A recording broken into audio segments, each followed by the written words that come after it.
Alright, today we'll cover how you can remove hyperlinks in Excel. So as you can see, we have some websites and emails here that already have hyperlinks on them. Now, if I were to type in a brand new URL, let's say Microsoft.com, as soon as I enter that website, Excel is automatically going to create a hyperlink for it.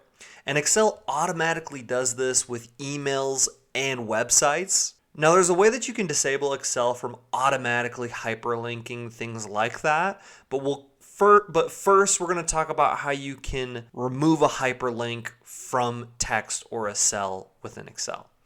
So the way to do that is to click the cell where the hyperlink is. If you right click and you go down here, you can go to remove hyperlink.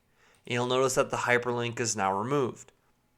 You can do the same thing for emails by going down and just selecting remove hyperlink. Pretty simple, pretty straightforward. Now, if you wanted to remove the hyperlink for all of these emails and websites, you can select the entire worksheet at this top left corner, or you can just select the cells you want the hyperlink to be removed on. And you can right click and then select remove hyperlinks like we did before. And I'm just realizing that I spelled Microsoft wrong. But there is a way to disable Excel from automatically creating those hyperlinks.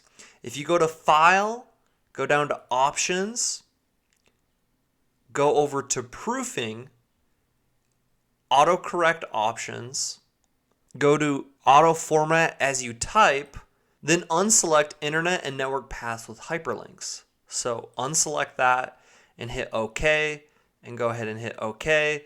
So then that way, if I type in another email here, it's not going to automatically create that hyperlink. And there you have it. That's how you can remove hyperlinks in Excel. Thank you so much for watching. Please don't forget to subscribe and smash the like button. Thank you. And just have a great rest of your day.